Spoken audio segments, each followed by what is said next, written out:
Mike Draco taking his rightful place as the first across the line almost every week here at Shop Talk.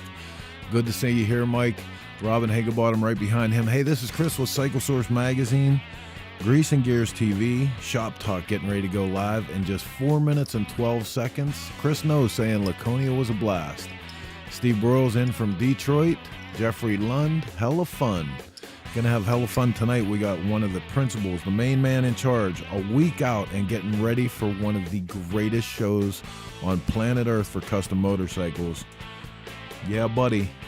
We're talking about Born Free happening in just a week. Get ready. Get out to the West Coast. Get ready to get it on.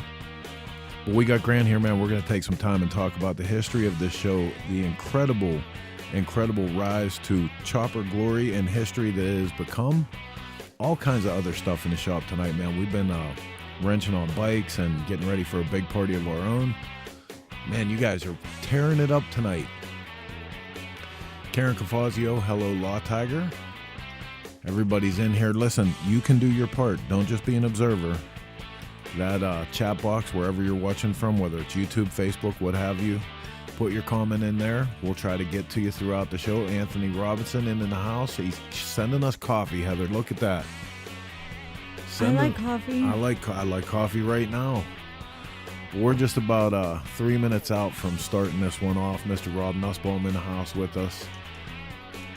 William Joseph Cassio. Jeffrey Lund from Spokane, Washington. So throughout the show, you have an opportunity to not just be an observer. Get involved, put your comments up, and remember, sharing is caring. Help us get Shop Talk out further and further every time we go live with this show, which is every Sunday at 9 p.m. on the East Coast through the courtesy of the Dennis Kirk Motorcycle Studio. Just 2.5 minutes now, we're going live. That's time for you to kick back, relax, get something to drink, and get ready for Shop Talk. Don't go anywhere.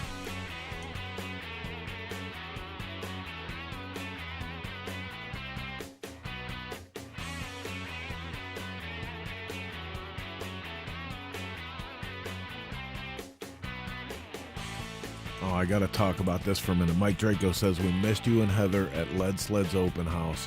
And dude, we're going to talk about why we weren't anywhere this weekend.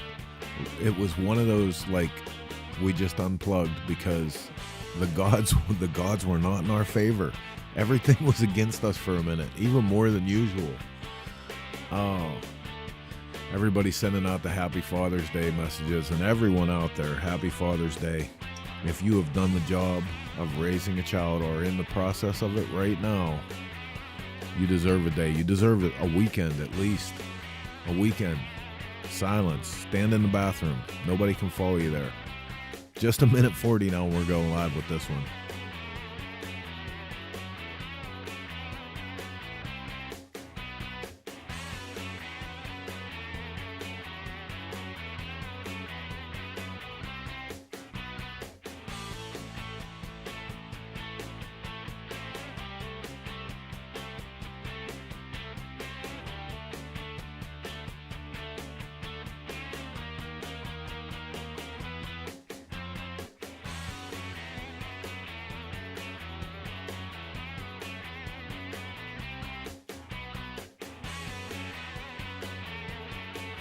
Rob Nussbaum, Nessman checking in. Oh, the humanity. Dude, I told Mark he's never going to live it down for that one. And how about that son of a bitch? Isn't even here tonight. He had so much fun at the Lead Sled party. He's still out there. But for us, we're under the 1 minute mark, getting ready to fire up Shop Talk. Time to get this one out of the station and up onto the tracks. Let's go live. Here we go.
Okay, scooter tramps and chopper jockeys all across the land. It's just after 9 p.m. on the East Coast. That means it's time for another episode of Shop Talk here in the Dennis Kirk Motorcycle Studio.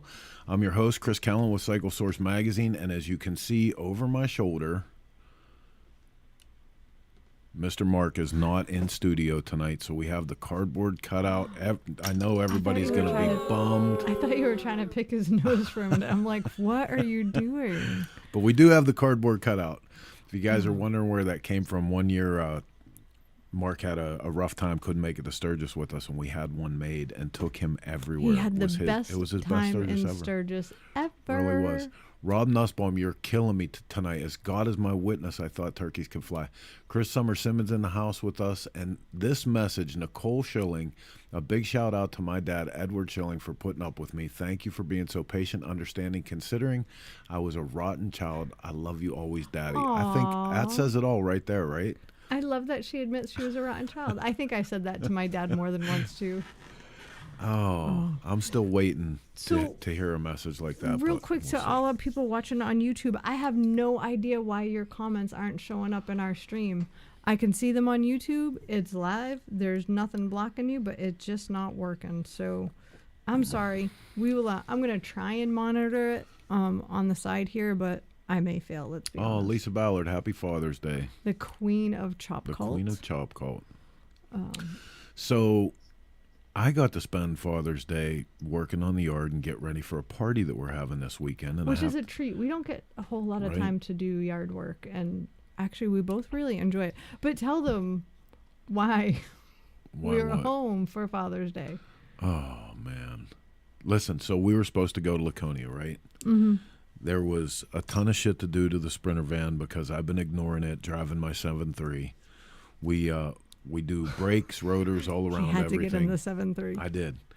Brakes and rotors all around on it. We're finally ready to leave after, getting everything caught up, and we leave at 9:30 at night. Now, this is not strange for Heather and I. No, that's normal. We leave in the middle of the night for events all the time. Can we rewind a little bit more to even like the beginning of the week? Because I have to tell everybody, first of all, Mr. Smalls is on the mend. He's almost back to 100%. I know a lot of you guys were paying attention to that. We have no idea why he was sick. We have no idea what was wrong with him. We do know that we gave him heavy doses of antibiotics, and he is back to his little wiggle butt annoying self, and I'm so happy. But that was a few days out of our life right there, leading up to Laconia. Okay, so we do all that. The dog is getting better. He's markedly better, but not completely. We do all the work on the Sprinter, and we get on the road. We're finally on the road. And what Heather and I do when we drive, because we'll drive from here to Sturgis in one day, and just haul ass. Well, we put on television. We watch Netflix reruns. Yeah. It's kind of what we do. It never distracts me because all I basically do is listen to it. But there, somewhere near midnight in the middle of Pennsylvania, a deer pops out. I shit you not. Like people who follow us all the time, it was only 3 months ago that 9 kamikaze deer attacked me on my way to Arizona in this same vehicle. We hadn't even had that damage fixed yet. Nope. And this time, it blew the entire front of the Sprinter truck apart. And stranded us on the side of the road. Well, and like that looks like mostly exterior damage, but what you can't see is that it actually broke the radiator mount and pushed the radiator back into the fan, back into the motor. Yeah. So yeah, and that was it. It only got more interesting from there, but we don't need to go into that. No, for the next 12 hours. It took us 12 hours to get back home. Yep. The van didn't make it home until now, granted, we were only 2.5 hours away from home, but it still took us 12 hours to get home. So, yeah, we decided to bag on Laconia and just take a day, and we vegged out on the couch. But now we're getting ready for a super, super big honor for us is to throw an event once a year called the Big Pines Run. And I have been given the okay to invite everybody to this. Oh. So to the ride. To the ride. Well, I'm going to invite I'm everybody just to our clarifying. house, too. No, you absolutely No, I are am. not. Listen, No. yes, I am. No, do not. So this is the deal. Where's the mute button? Do not. Friday, No. we're having a party at our house. If you know where that is, you're welcome to come. We're going to have simple burgers and shit in the backyard. There's going to be some acoustic music. A whole bunch of the guys are coming into town. We're going to have a party here. Then the next day is the big day. We're all going on the Big Pines Run. The Big Pines Run is not only in honor of the Pennsylvania and Ohio hamsters, but it is also the 80th birthday this year of Mr. Ed Kerr, one of the founding members of the Hamsters USA. So it's going to be a very big deal for us. I'm looking forward to the ride. The route is absolutely beautiful. It is, right? Like, we go over some covered bridges and through Amish country and some beautiful farmlands here in Western Pennsylvania. It's fantastic. And we did that twice the other day, right? So we're using this killer app, Rever, which is great. So you can map your route and you can share your route, and it will give other riders turn-by-turn directions. Well, we missed one turn towards the end. I'm actually going to play the the route while you're telling this story. So this is the actual route, and this is the app. This app is so cool. So all you have to do is do the ride one time, and if you look at the top, there's all the elevation changes while you're doing the ride. You can have photos that while you're doing the ride, you take pictures and you show everybody. Yep. Yeah. But we missed one turn, and Like, because we were doing at this the end damn of it. app. We had to go back to the beginning and do the entire thing all over again. Oh, but it's a beautiful ride, so it was okay. It was. Yeah, some of the key parts of Pennsylvania, like especially where we are, there's great mountain roads, man. Like, but also there's one part of the state real close to us where there's covered bridges like everywhere you go. This was McConnell's Mill that's coming up right now. There's one covered bridge we do there, and then there's another one shortly down the road again. So it's going to be a beautiful time. Everybody's invited. We are leaving from the Hilton Garden in Pittsburgh, Cranberry, PA, and we're leaving there Saturday around 11 o'clock. Yes. So if anybody has any questions about this, DM us. Yep.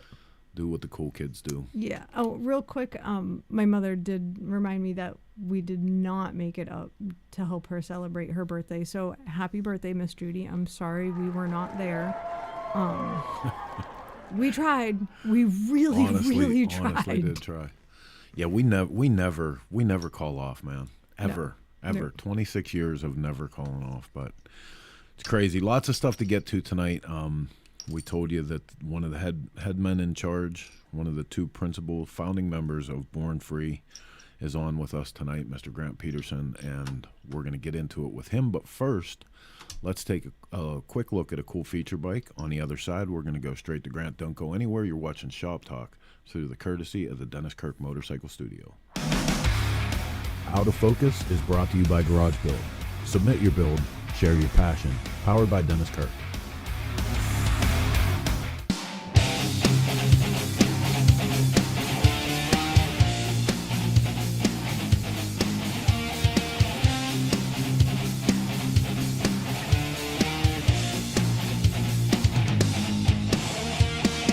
My name is Jim Powers. We're located out of Richmond, Michigan. I have a little shop called Grumpy's Custom Cycles. This is my 1949 Panhead. Tell you a little bit about it. It was my uncle's bike. He got into a car accident a couple years back, and me, my cousin, and my dad, all three of us got some of their Panheads, some of his Panhead, and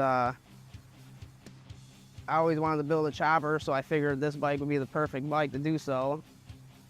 So we brought it back to the shop and we cut the neck off, raked it out, and I kind of just built my version of an old school chopper. It's kind of just a memorial piece for my uncle. Just like some brackets and stuff on it. The neck was definitely cut off and raked and fabricated. Just like the license plate holders and Yeah, there's definitely parts that are custom made on it. Old school. I always liked the fish scale pattern. I wanted a gold bike, so I put the gold and the root beer in there with the fish scales, and it just resembles old school to me. Something you see back in the 70s. Oh, that's a Denver's chopper. Mondo, I called Mondo. I needed one soon, and I told him that I was trying to bring it to Daytona Bike Week, and he said he'll have one at my door in 3 weeks or less, and he was right. Happy with it. From start to finish, I would say just a little bit more than 4 months. Worked on it all winter, so I have about 4 months, 4 or 5 months. That's all I do in the winter. My dad, uncles, I grew up around it. My uncle that passed away, he was a big inspiration with motorcycles, and we're also into cars and old hot rods, and yeah, so my uncle, my dad. My first bike was a 87 Softail. I got that when I was 15, I think. This is my third bike. First one that I really built custom. I have a hard time selling them, so.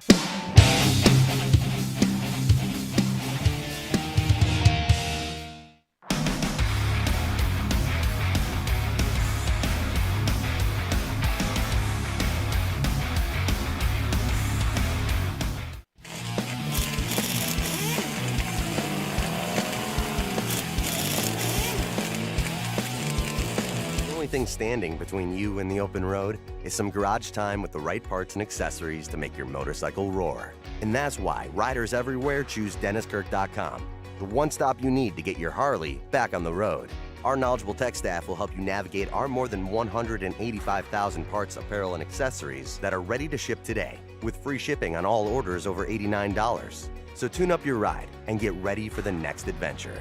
Ride more, wait less. Dennis Kirk. Hey, this is Reynold Knowles with Cycle Showcase STL, and you're watching Shop Talk. Whether riding takes you from A to B or just lets you escape, there's a flow to the road you share. So go with it. Eyes open, and always have the Law Tigers by your side. If you've been injured in a motorcycle accident, visit us at lawtigers.com. Law Tigers, America's motorcycle lawyers. Okay, welcome back to the Dennis Kirk Motorcycle Studio. Do I need to just... bloop? Yeah, every once in a while you got to hit me. You got to hit me. Just a little tap No, in the back of the I was head. thinking about, like, you know, being a young guy in the motorcycle scene. When I'm going to show my age now, but when I was coming up, like, there was always in the back of your head, if you could make it out to the West Coast for Love Ride, you know, that was a big deal, man. Like, we would, when somebody finally said, this is the year I'm going to Love Ride, everyone in the neighborhood would get together. You know, you'd end up with 3 or 4 guys that would go out, and like they'd come back with stories, and you'd hear stories of what goes on at the West Coast. And Love Ride was epic, you know. Well, as time goes on, you know, things change. Love Ride doesn't happen anymore. But even that thing, I think, pales in comparison today to the run to Mecca that Born Free has become. I mean, you start hearing about the bikes that guys are building for this thing, you know, between the invited builders and the People's Champ stuff, like a year out. Well, it's almost like that invite has almost become the golden ticket for them. Like, that's what it's Willy Wonka's golden ticket when they get that invite to Born Free. And everything stops, and they put all their time, energy, effort, and passion everything into that one piece that they're going to showcase to the world, in hopes to get that ticket and that invite to Japan. Like, that's really, like, that's it. Well, so tonight we have one of the principals on. Grant Peterson is here with us, and we're going to get some history on the backside of one of the greatest chopper events to ever happen. Let's get him on the line. Just Hanging Out in the Shop is brought to you by Spectro Oils. Made in the USA since 1966, the best oil on planet Earth. Grant, I can't even believe that you have time to do this with us tonight, only a week out for your event. Well, it's because he has like a team of 100. Any excuse to flap my gums about motorcycles, I'm happy to do, especially when it comes to Born Free. Oh, dude. So we were joking in the pre-show. That's why Heather just said that you know, he has a team of 100. Anytime you do anything like this, you know, as monumental as Born Free is, everybody always thinks that you have this giant staff and there's a, you know, big corporate offices somewhere and you're sending your minions out to do this work, and you know, behind the scenes, The real truth is there's a few key people that are constantly turning the wheels. Absolutely. It's kind of flattering that people think that we have the team that they perceive anyways, when it's still just Mike Davis and myself, who we're the ones that started it. We're still the ones doing it. There's been rumors for over a decade now that, oh, they sold Born Free, and it's usually either Harley or Moon Eyes or Vans shoes bought Born Free. Yeah. And I always am kind of curious to see how much they bought it for this time. And, it's like, well, you know what? The check still hasn't shown up, so we're just going to keep doing it. And yes, here we are in one of our illustrious offices, which is in mine and my wife's second bedroom here in Long Beach. That might be my record collection there, but then, okay, here's the computer. Here's all kinds of crap. We're surrounded by all kinds of junk for the Dude, show. that's all vinyl behind you? Yes. With that? That's all vinyl behind you? Yeah. That's so badass. And Chris, I know you're into music and stuff too. Not that I play a lot anymore, but yeah, I love vintage guitars. Like I like vintage motorcycles and hi-fi equipment. Wow. And, I'm in a 100-year-old house, so I guess at 43, maybe I should be 143. I don't know.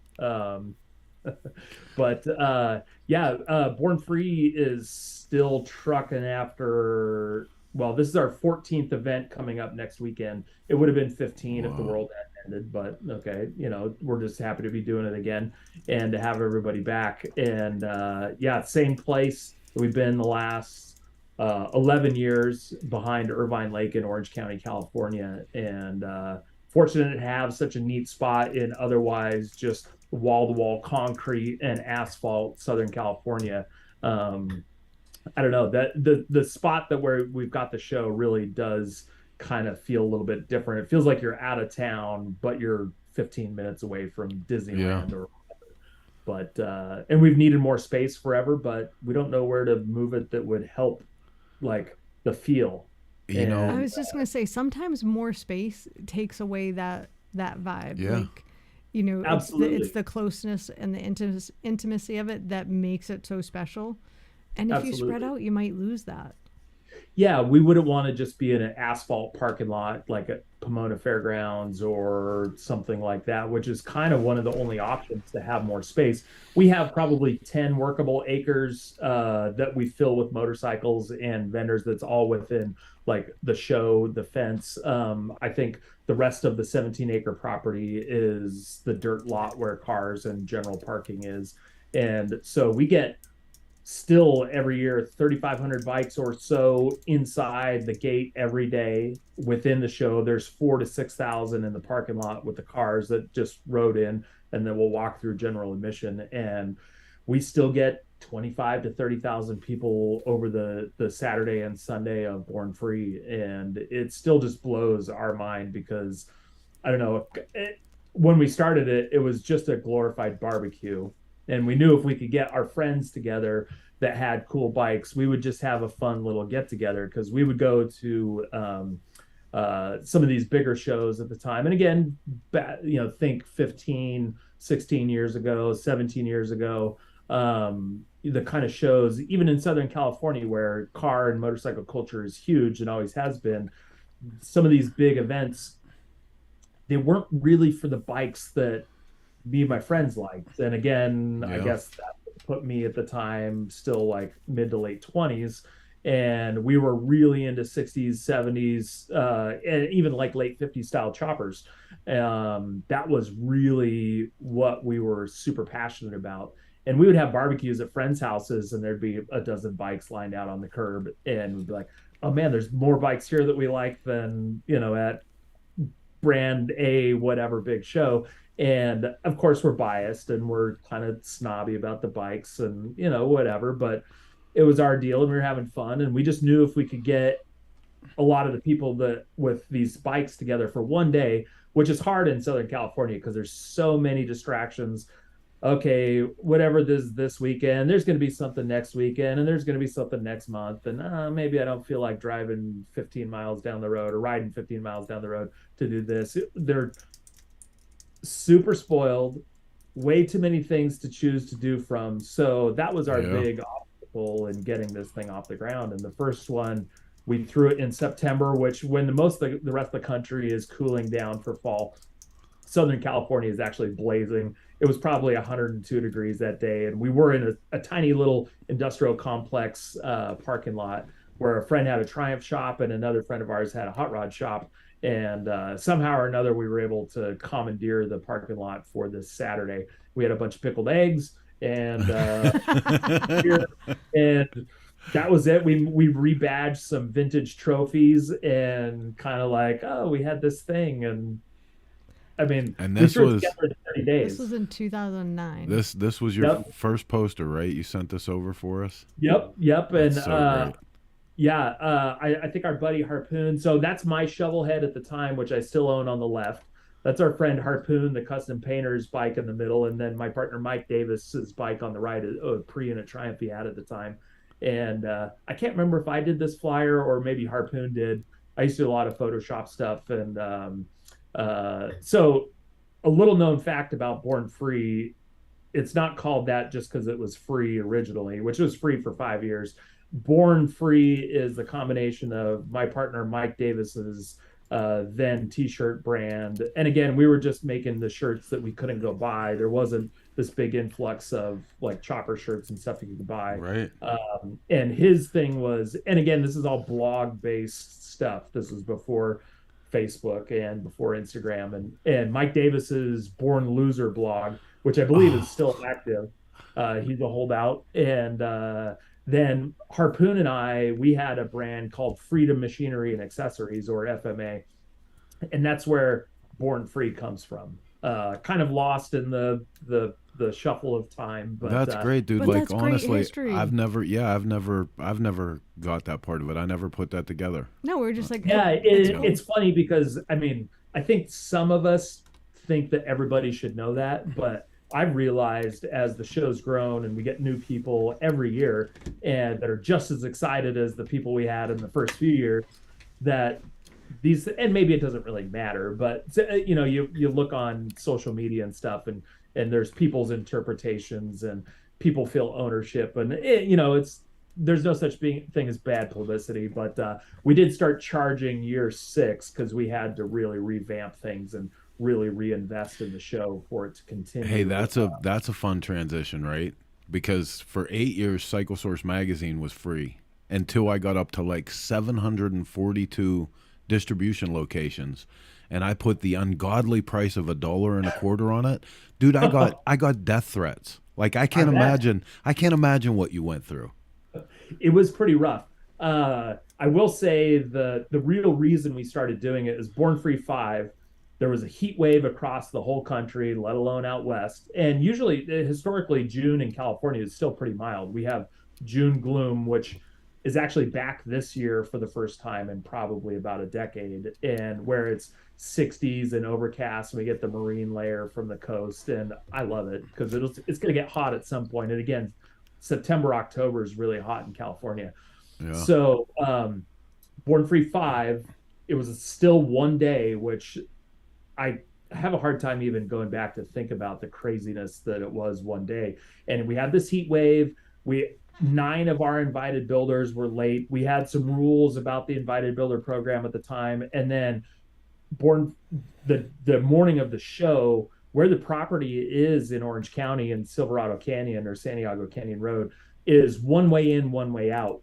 And there's like a mud run or a color run event that we assume looked on our flyer and like, oh, it doesn't start till 10. Little do they know, setup is at 5 a.m., 5 to 7 a.m. with vendors. And the city knew, the county knew, the fire department knew, the sheriffs knew, all these people knew what we were doing. And somehow or another, this color or mud run used our parking lot. And they were all leaving this one way in, one way out road as the crush of Saturday comes in. That it took, I'll just say this, and I still feel bad about it. It took Willie G and Nancy 4 hours to get in a car at Born Free 5. Wow. Should have taken the helicopter. Yeah, I would have been like, we will rent you a helicopter next time, I promise. it honestly kept people away probably for a year or two, and some people still talk about it. Well, I went to one, I was talking to an old friend of mine today who's in his 80s. He's a really bitching old dude, and I was like, "Hey, why don't you and Tom come out?" And he's like, "Well, Tom, he doesn't really want to deal with the line scenario." I was like, "That was almost a decade ago. We fixed it." Right. But it almost killed us. And Mike and I, after that event, we said, "All right, if we're going to keep doing this, what are we going to do?" So going to 2 days, but we're going to need to also kind of invent our infrastructure, because kind of the whole reason we started Born Free was to put on the best show that we would want to go to. So what are the worst things about going to any event, let alone a motorcycle show, whether it's a concert, a fair, I don't know, whatever it is, it's lines Yep. and expense. So those were the big things for us, and still are. And those are still things that we tweak every year, is trying to refine, because guess what? I don't want to wait in the line for food or beer. And there's certain crush hours of the day where we still can't quite help some of the food stuff. Everybody gets hungry. But guess what? Day 2, you can find a clean porta potty at Born Free. Yeah. So, Hey, your you wife know what though, will man? let Like, you, whatever. It's those little things. I gotta commend you for that, because we've run a bunch of stuff from Big Mountain Run, which we kind of in parallel were at the same place. Me and a bunch of guys that did the Limp Nicky Lot stuff. We were Yeah, I remember reading about all same that. deal. Nobody was paying attention to the culture that we dug. So Yeah. we started doing that too. But the same, like you're saying, that it would seem so obvious that those bare necessities that keeping an eye on, like Heather goes through when we do smoke out now, she has an interview process with vendors to make sure that even their prices are in line, because you have And to their product. you have to look at it from the end consumer, like a guy going to a show. And that's I got to give you all the credit in the world for that, man. That's one of the hardest things. Yeah, it's hard. Well, I don't have to tell you guys. You guys have probably been vendors at a million shows, just like we were and have been. And also, what's the worst part about being stuck in a booth next to somebody that's selling Beanie Babies and bed sheets? Right. And then you got to walk, a half a mile to a bathroom, and there's one food stand, and it's those little things that maybe a lot of people don't think about, but when you don't have to think about them, then you're spending your time at that event having more fun and spending and seeing the people that you don't get to see, but maybe that once a year, and being able to check out all these bikes that now that we all used to pour over the magazines. And now that's like, no matter how many secrets you show on Instagram or whatever, you want to spend your time at these events looking at those details, or maybe meeting that builder or that person. Absolutely. It's like a big family reunion of sorts, even with people that have never met. And that's how a lot of our, not just Born Free, but all these events, and Smoke Out included. And I remember like reading those little Limp Nicky Lot inserts or whatever. There, it was such a fun, small little world back then. It is. That whole time was such a magical time though, dude, because I remember fighting and screaming for like people to pay attention to the stuff that we were doing, but it was so organic, because none of us were making any money from doing any of the shit that we were doing. You guys made were bad decisions. But it was completely liberating, because we also didn't have to think about what we were doing. As long as we had gas money to get to a place and enough of us could band together, we could be there. I think a lot of the, like, and I don't want to say problem with that, but I really think a lot of that is you were so far ahead of the time, just like you are on a lot of things. No, but it was a cultural movement. Exactly what they saw and what they're talking about. I mean, and that's killer, man. That's killer. It was kind of cool that it was happening. I mean, we were doing this stuff in California while also watching stuff in Minnesota and Chicago and Florida and some of the guys in New York and PA, and it's funny that whatever was going on sort of spurred all of us to do those things at that time. 2007, 2008, 2009. It was definitely exciting, and it's crazy how small of a world it was back then.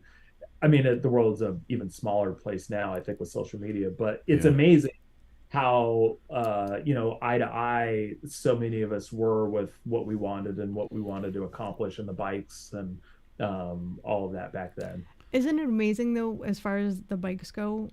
And some of them have changed dramatically with some of the engineering that can happen now.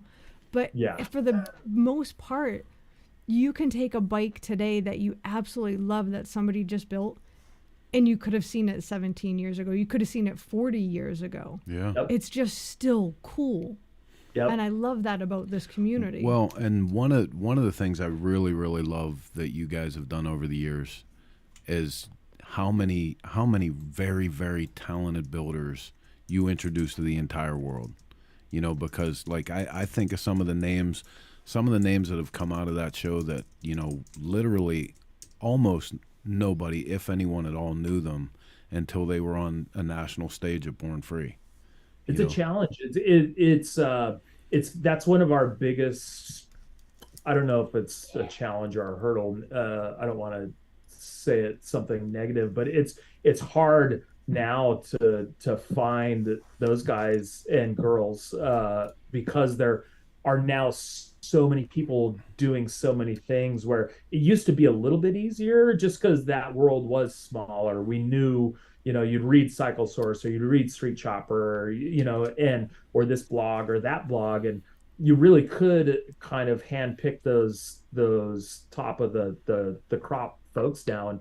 It's a little overwhelming now because I don't know. It's probably, I never think to look at learning stuff on YouTube because I hate sitting on. You know, there's so many people our age and all these young people coming up too. There's all these people now with like 3D modeling and 3D printing. Oh my God, right? And like all this insane re-engineering, like, you know, CT Newman or Hawk Lachey or you know, that stuff is wild that is going on. And then we also still have a lot of traditionalists, which is still sort of the heart of where we started. We knew that, you know, well, we didn't think that we'd still be doing Born Free after 3 or 4 years. We figured that would have run its course, and okay, that was fun.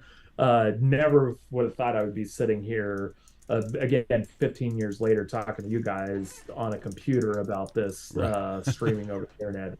Still just wild. But it's crazy the amount of talent out there, and that's one of the most challenging things every year is picking our invited builders, because, and that's kind of a big question we get a lot, is how do I become one? And it's hard to fully explain. There's definitely some things that we need. A lot of it is still style oriented. We are still sort of, even though we've branched out a lot, we're still, for better or for worse, have kind of an aesthetic. And then we also need personalities that we can work with. We don't expect a lot over the year, except that you work on your bike and build it and post it and then show up in June in California on time. That's really our requirements, which, believe it or not, is hard. It's hard. No, we know that's so hard. Trust me. Yeah, I mean, deadlines, it's just like, okay, we try to give these people as much of a year as we can to build these things, because I actually come from a fabrication background. I built a lot of hot rods and motorcycles and welding and mechanic work and all kinds of stuff. So I know what it takes to build a motorcycle. Maybe not to the level of some of these guys that, again, are like building their own top ends and, you know, re-engineering everything. But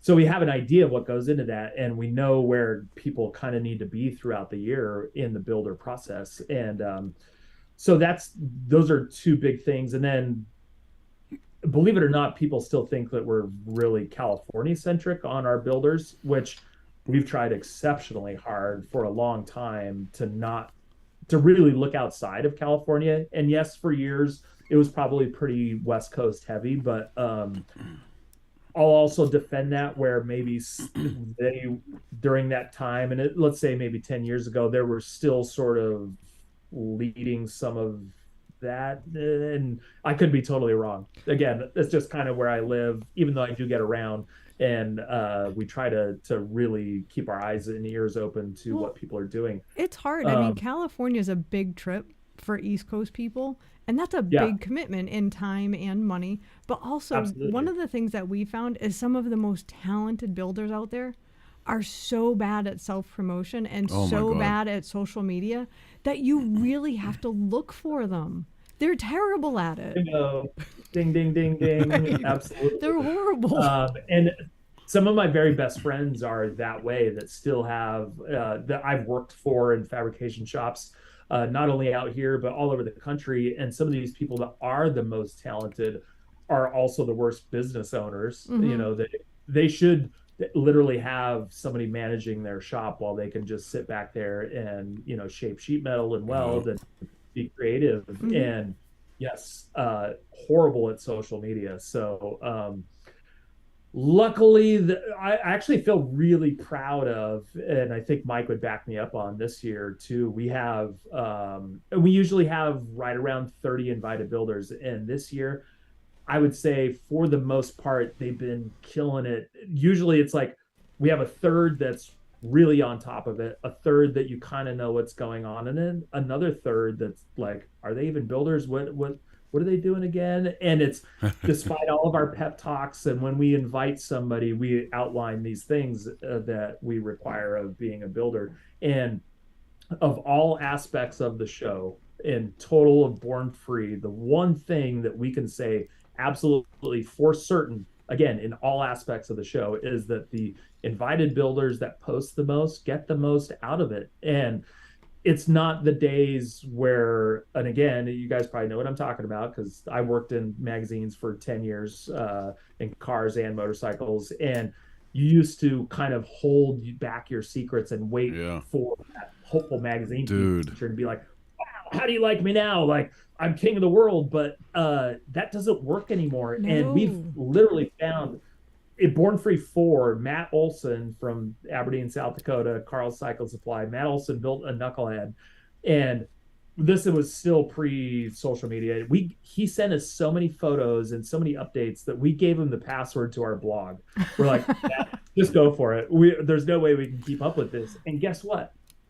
We were so excited ourselves, and we know everybody else were, to see that was the most highly anticipated bike at Born Free 4. Yeah. And also deservingly, it won Best in Show. But we learned then, and then have seen it as every year, and this year's no exception, that you can give away all those secrets. And guess what? It's only going to make Chris and Heather run to that guy's bike or that girl's bike at Born Free to see it in person, even though you saw all the nitty gritty and the guts and, you know, all the little things.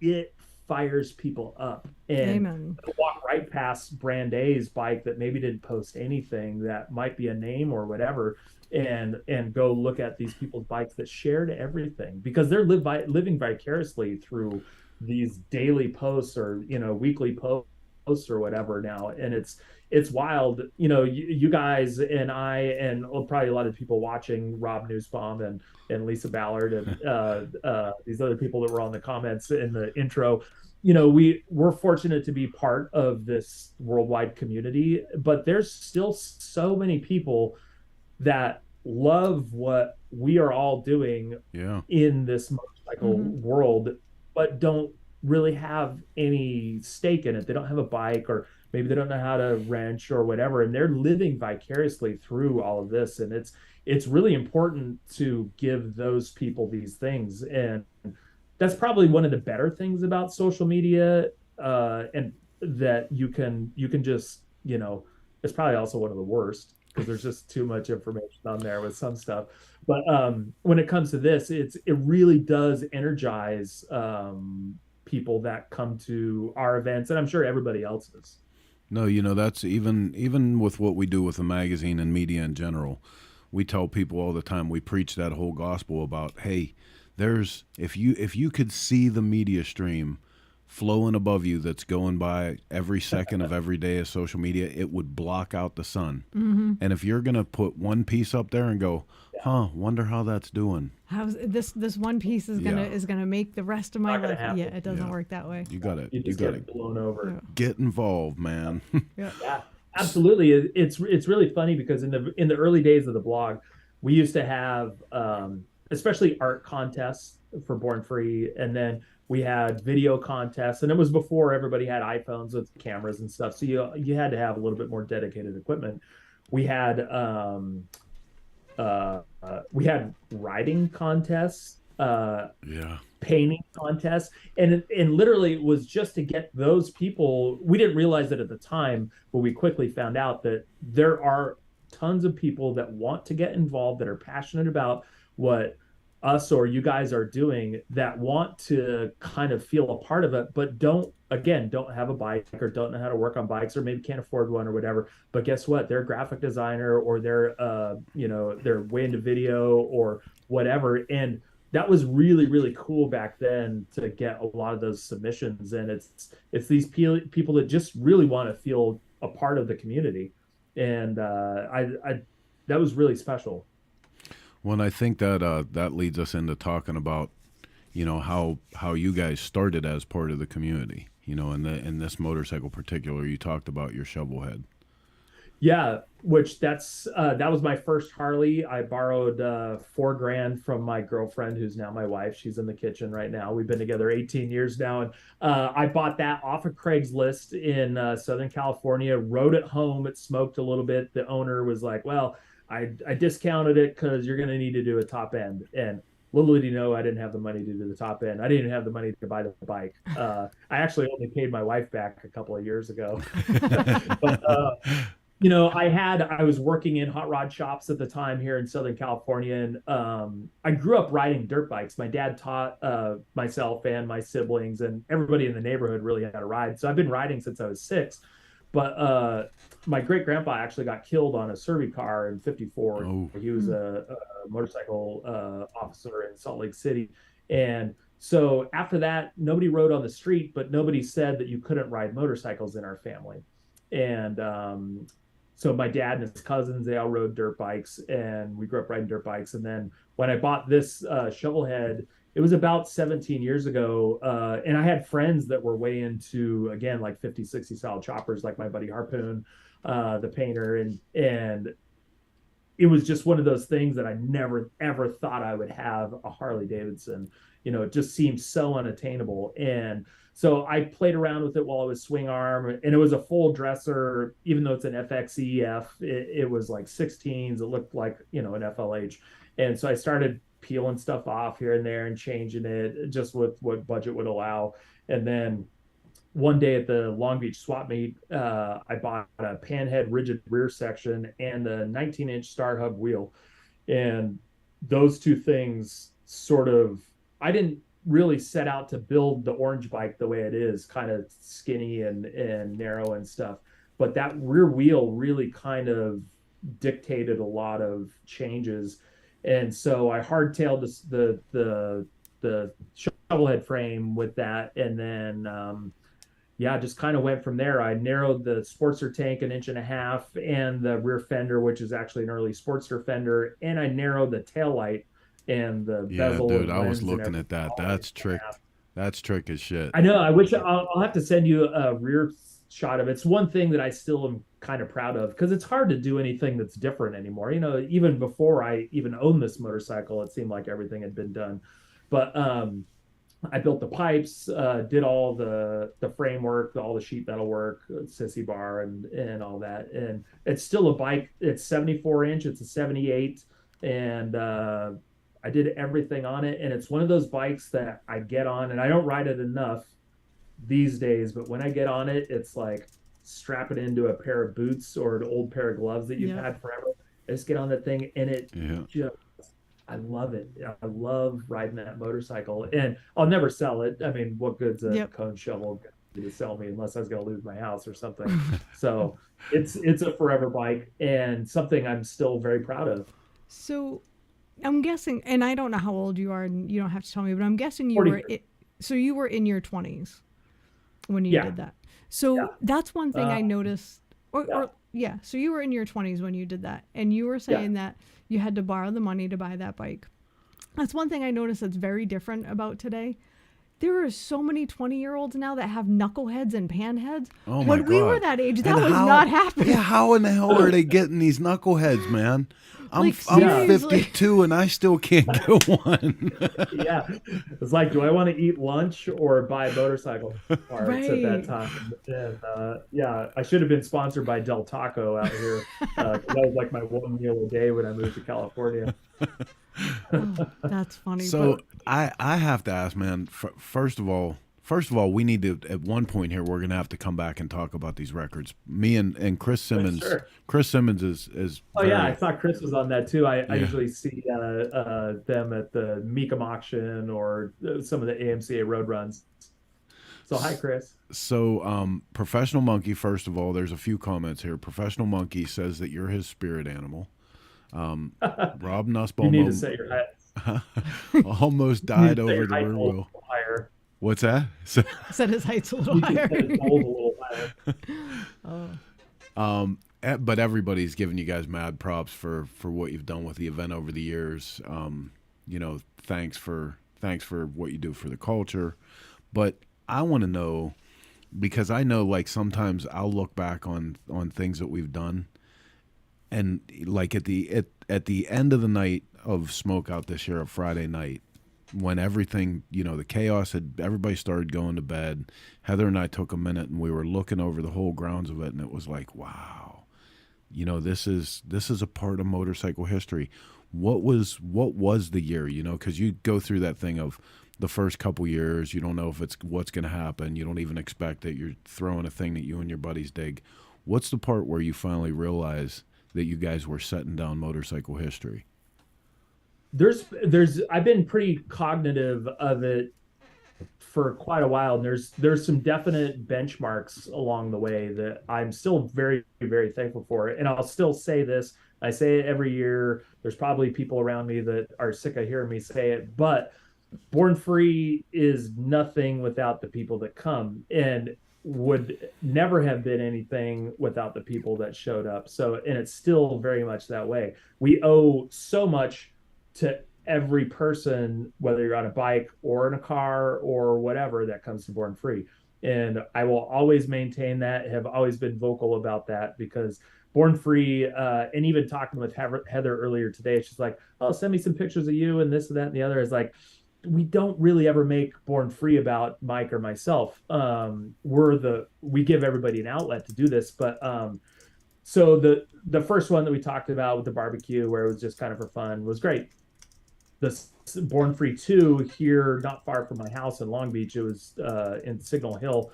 We just closed off one block in front of Mike O'Brien, rest in peace, his shop, Pacific Coast Cycles, and we had 4 porta potties. We bought 5,000 cans of Pabst beer. We had a pallet of it in the back. I don't know what we were expecting, but that was kind of the only premonition as to what was coming. And it was 10 times as big as the first one. And it was just like, where are these people coming from? And there's a lot of people you'll read online, or especially if we ever post anything about Born Free 2, that was the best one. That was the best one in so many people's opinions. And it was a tremendous one.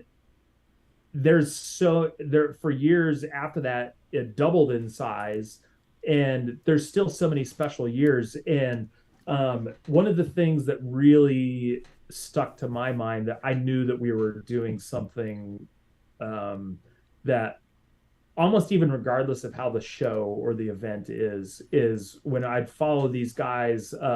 Terry Goldchak from Michigan was one of them, and Eric, who started Cycle Dope in Florida. I don't remember what year this was. Too many things blend together, but this was a long time ago. This is probably 7 or 8 years ago.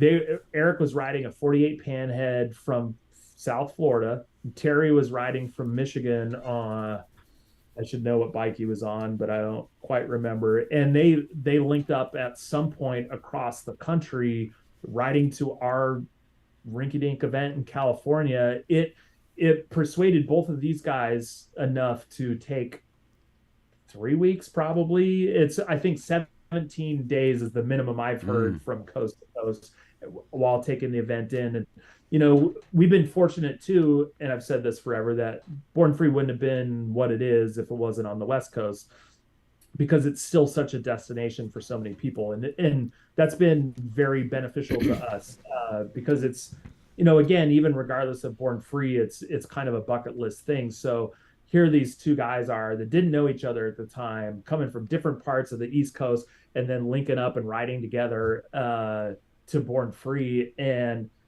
then starting to see more of these things, especially via social media. We got to see more of that, where these people are dedicating, again, 17 to whatever, 20 to 30 days into coming to our show. And regardless of what happens in California at Born Free, they're going to remember that journey on their old motorcycles to and from California for the rest of their lives. Absolutely. Again, kind of regardless of what ever happened on the grass at Oak Canyon Ranch with us. And that made a big impression on me, and has always really stuck to me, that we are changing some people's lives for the rest of their lives just a little bit, and we'll give them these hopefully great memories. Even the bad memories on the road turn good years later, the problems of flat tires or whatever, that all turns fun, as years go by. And that's kind of still one of my big things. And it's something that I feel like I've never been able to experience with our event, that so many people get something out of. And I'd like to do that coast to coast to something else one of these days. Well, I'll tell you what, the day that you get freed up, that you're ready to do it, we'll have a hotel room waiting for you in Salisbury, North Carolina. You just give the word. I love North Carolina. Yep. You just give the word. So I drive there a bunch, but I don't get out and do it on a motorcycle, which I feel ashamed about in some regard. And it's hard time wise, and it is. I guess everybody. Hey, the last big motorcycle trip Chris and I took was our honeymoon 8 years ago. Like you're just goes quick. Yeah, it goes by real quick. Rob Nussbaum says that you should do the Cannonball. He also said, I would love to, Rob. And hi, Rob. I literally was about to do it, and would have the year that they opened it up to 1936. I had a 37 Big Twin Flathead that I rode for about 8 years, and I would have dropped everything and done it on my 37, but still was 1 year too new. Jason Sims' deal with the Chase has been really appealing, because that's up to 1948 or whatever. And I really like that style of riding where you don't have chase trucks. That's how I do it. Even on my 37 UL, I would pack this apple crate on the back fender full of my tools and gaskets and whatever. I do most of my mechanic work. So if I have to do a head gasket or whatever on the road, I'm prepared for it. And so Jason's whole idea with the Chase has been super appealing. Again, kind of bad timing for me, and also logistics. I've tried to figure it out when it was north to south. And then he keeps talking about doing one that's in a loop where we start and finish at the same place, which I would totally do. And I would do it on a Cervicar. I'd do it on one of my other Big Twin Flatheads. I've gone way antiquated with my motorcycles over the years, and ride just a lot of weird old things. But I ride the shit out of them and do stupid things with them on trips that I shouldn't do on them. That seems about right. I love the excuse. Well, we're talking with Chopper Charlie right now about putting together an event next year, and we're sort of calling it the low budget version of the Motorcycle Cannonball, but it's going to be called Bell Bottoms and Bedrolls, and it's all 70s style choppers. No accommodations. Like, it's going to be campgrounds. We're going to do the whole river road, like from, I think we said we were going to start in La Crosse, Wisconsin, and we're going to do the whole river road down to Mississippi. Down to the Gulf. That'd be amazing. I'd do it on my shovelhead in a minute. Right? Yeah. So I don't know, but you know what, man? I'll tell you what. No matter what it is, I've been lucky enough. Heather and I went on the Chase, and we did the Chase with Jason. I did the first ever Hoka Hey. Like, if you have never done an event that challenges yourself to do some kind of ridiculous distance and put modern convenience and safety net and everything behind you, you have to do that. You have to do it, because it's whole other level stuff.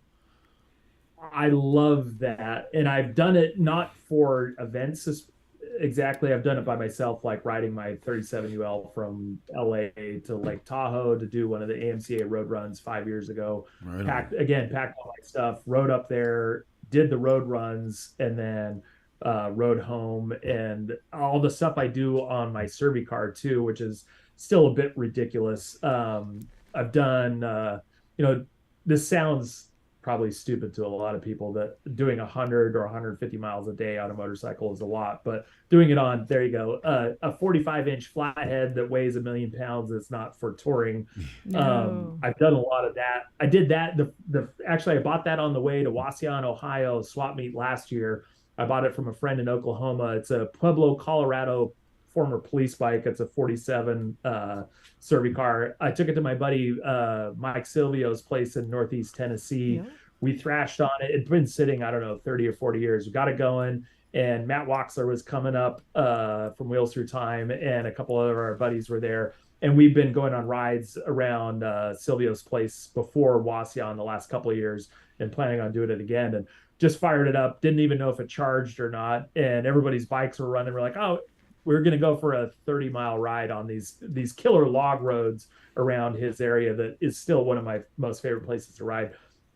And I was like, well, I got to throw some tools in this thing. I put a voltmeter on it. I was like, okay, I guess it's charging. Let's go. We wound up doing 97 miles. I didn't have first gear, and second gear wasn't great. It only has 3 speeds. Yeah. And I had to, there's this, like, these are like moonshiner roads and stuff. We're miles from Kentucky and Northeast Tennessee. And there's this one tree canopy switchback killer kind of gravel road that we were going up. And I was like, I'm not going to be able to make this switchback. I don't have first gear. Again, second's a little sketchy. And so I pulled up to this turnaround and then put it in reverse, because that was going to be my lowest gear, and backed up the next leg of it, which I still barely made up. And then, oh man, it's totally ridiculous. Most people wouldn't have any interest in doing it, but I don't know. I really, really love doing challenging stuff on old motorcycles. Oh, absolutely. Absolutely. It was an old buddy of mine, Panhead Frank.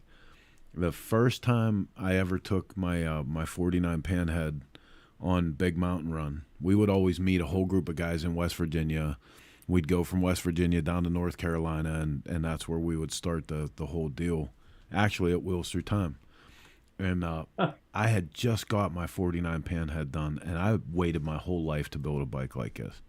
And there it was in the back of the truck with all the supplies and everything, and I'm riding a modern motorcycle, and Frank says to me, he's like, hey man, he said, I expected you to ride out on your Panhead. You got your Panhead done. I said, well, it's in the back of the truck with the rest of the stuff. And he just looked at me.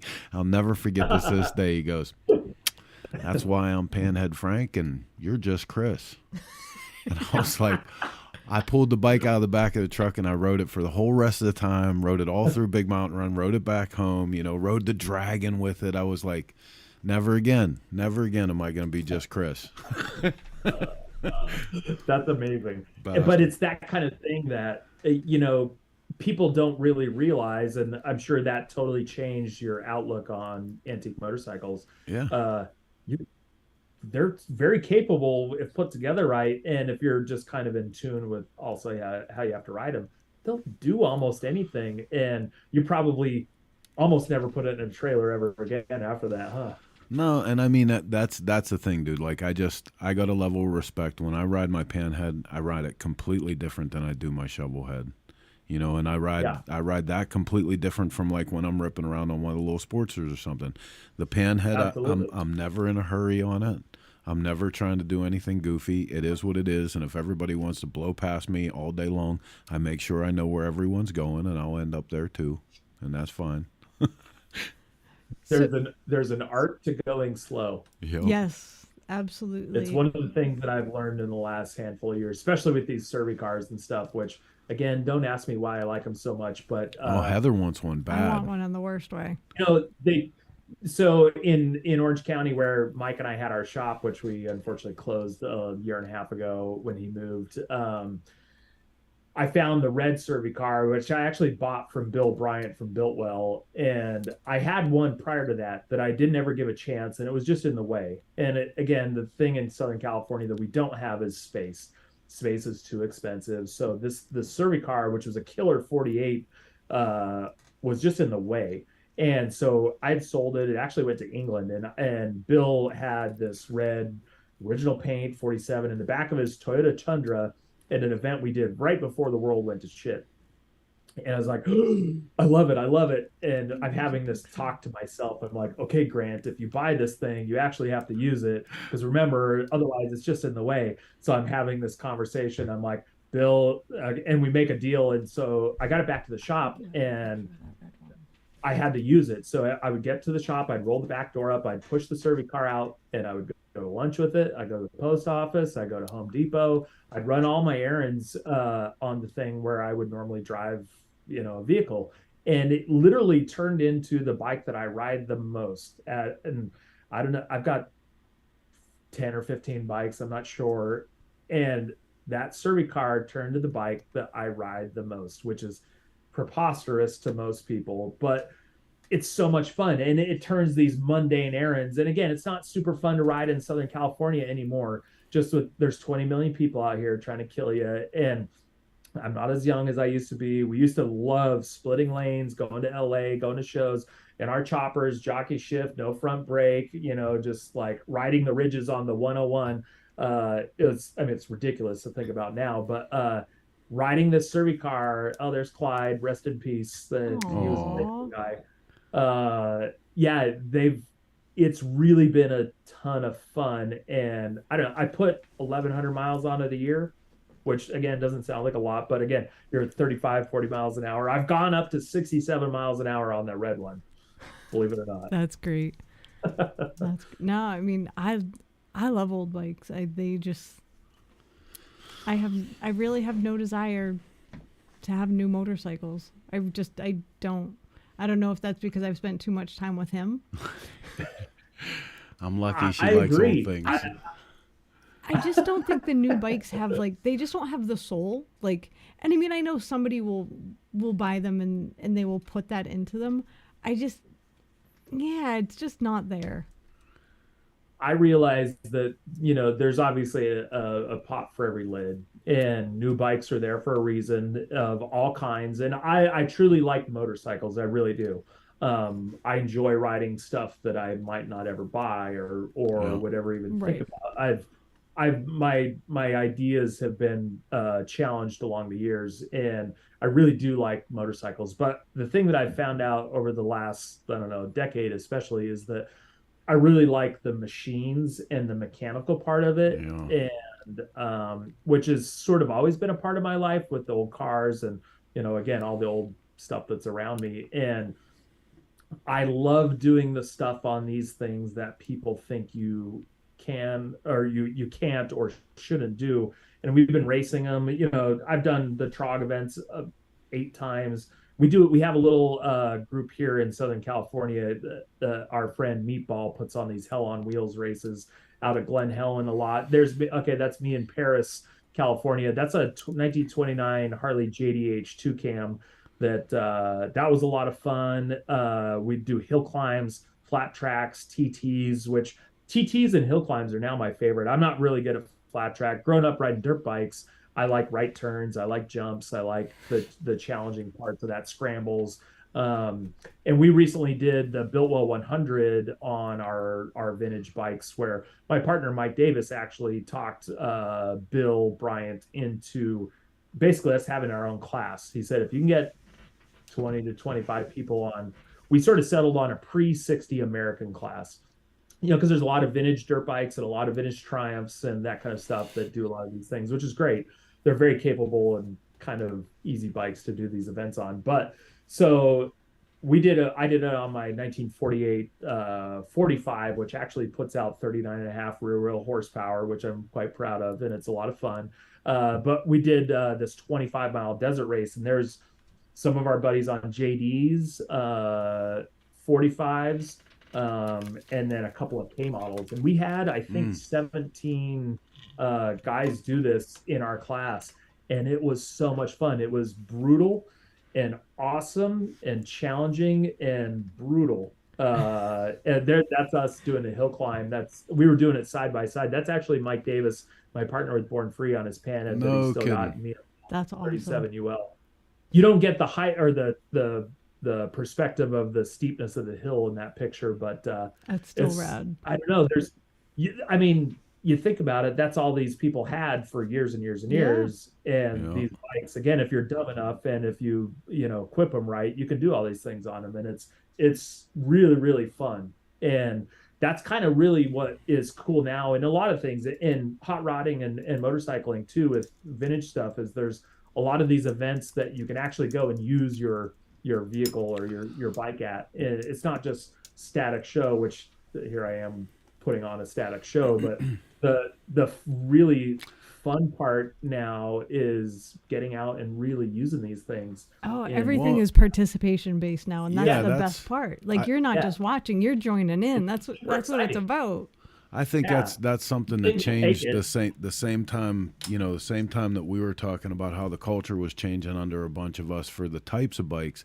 I think even the type of event attendees started to change. And there's a lot of stuff that you're talking about, dude. Like you're making opportunities for people to actually be participants at Born Free, beyond the motorcycle, and it's on all levels like that. Absolutely. And we unfortunately, it's gotten challenging to put on races around Born Free in California. For years, we put on one that would be the Thursday before Born Free, which is sort of the first look of the builder bikes. And we did one at Costa Mesa Speedway, which was terrific. And then Southern California Fun Police don't want us back for whatever reason, even though they just had Harley night last night there. I mean, we don't understand. It cost us a ton of money, and they didn't want us back. I don't know. I don't know what the deal is. And City of Industry is great. It's just logistically really far from where we're at on a Thursday afternoon, and you got to get it all the way across Southern California. And so it's kind of a bummer that we've had to pull back from putting on these races as part of Born Free too. We actually looked at building a racetrack in one of the lots next to Born Free, but California and water isn't always really easy to deal with. Until this year, we've been in a drought for a decade or more, and water was the big killer for not being able to build the racetrack. But we're still excited that we have the ride-in show that we've got and are building upon it still. That's awesome. So, hey, can we get you to hold on with us here for just a minute? We're gonna run through one of our pieces of information. I want to come back and talk to you some more though, because we only just got started on this. I'm having a blast with it, and I'm hoping you can be with us for just a minute. Yeah. All right, man. Hey, this is Chris with Cycle Source. You're watching Shop Talk here on the Dennis Kirk Motorcycle Studio Network. Don't go anywhere. We're going to take a look at what Heather and I have been up to in the shop for a couple minutes. On the other side, we're going to continue on the great conversation we have going on tonight with Born Free. Stick around. You're watching Shop Talk.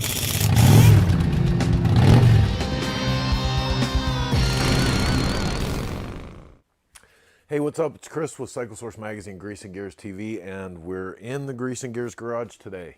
After what seems like forever when we were working on the Panhead, we're back again, and today kicks off one of the projects that we've become known for, the 30-day bike build. I said I was never going to do this again, and here we are. But seriously, this is a great opportunity for us to do an everyman bike build. Of course, we're going to start off like everyman. Not with anything fancy, not with a pile of catalog parts, but this old piece of shit right here. So what this project is for Twisted Tea. We're building a bike called the Tea Hopper. This is going to be a little bar hopper, kind of Jeff Cochran inspired softail custom. We have this donor motorcycle, which is a 19 shit and another, and it's been previously and quite vigorously enjoyed many times over its life. Nothing horribly special or outstanding about this motorcycle. Softail's a great base to start from anytime that you're going to build something. Evo motor, damn near bulletproof. So that gives us a nice straight 80 Evo motor. I believe we have a 6-speed RevTech transmission inside of it, or at least a RevTech gear set. Front end is dog shit. back wheel, fender, all of that is dog shit. We're going to get rid of all of that and probably go with a nice little Springer.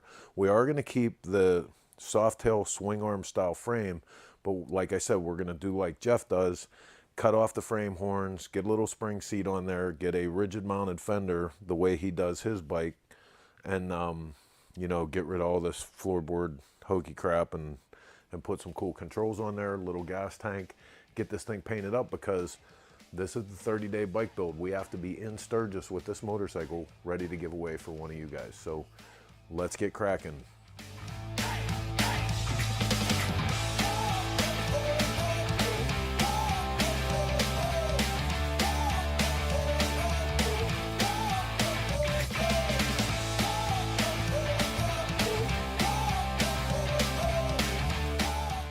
But do we have a we're using again pile for this project? Yeah, kind of over on the floor.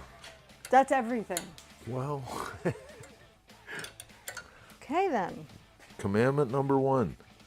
I didn't say we're going to get rid of it. It's a, are we going to use it again for this project? Oh, I don't know about this project.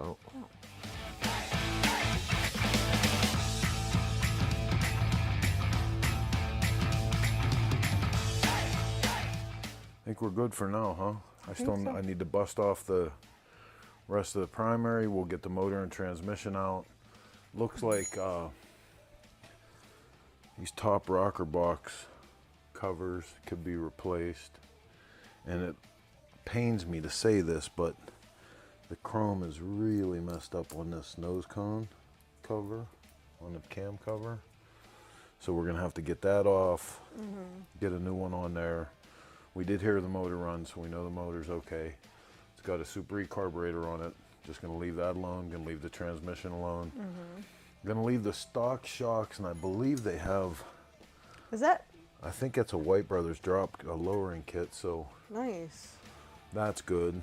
We're gonna cut off these frame horns, order in a little seat kit, a little solo spring kit. Spring seat. You gonna put a P-pad on it? Probably, well, We should put some sort of P-pad on it's it. kind of hard though, because it's gonna be a rigid mount fender, Oh. like that's gonna be mounted to the swing arm. Yep. Okay. So, all right, man. So that's gonna wrap it up for tonight's episode of This the old motorcycle. T-Hopper. I like that. 30 days and counting. Oh, good lord. 30 days and counting till we have to be in Sturgis with this motorcycle, ready to give it away on the main stage at the Buffalo Chip. We're giving it away this year? Well, no. No, we're gonna where- announce. I yeah, gotcha. We're it's gonna where it starts. debut. Is it debut? Debut, débois. You're gonna debut it or unveil. Say goodnight, Gracie. Oh, good night, John Boy. All right, we'll see you guys next time here in the Grease and Gears Garage. I'm Chris. I'm Heather. We're out.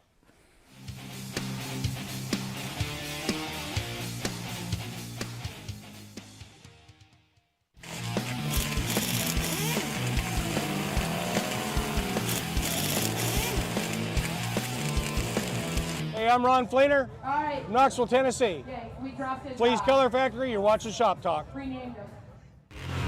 Everything we do at the track shapes what we build for the street and the dirt.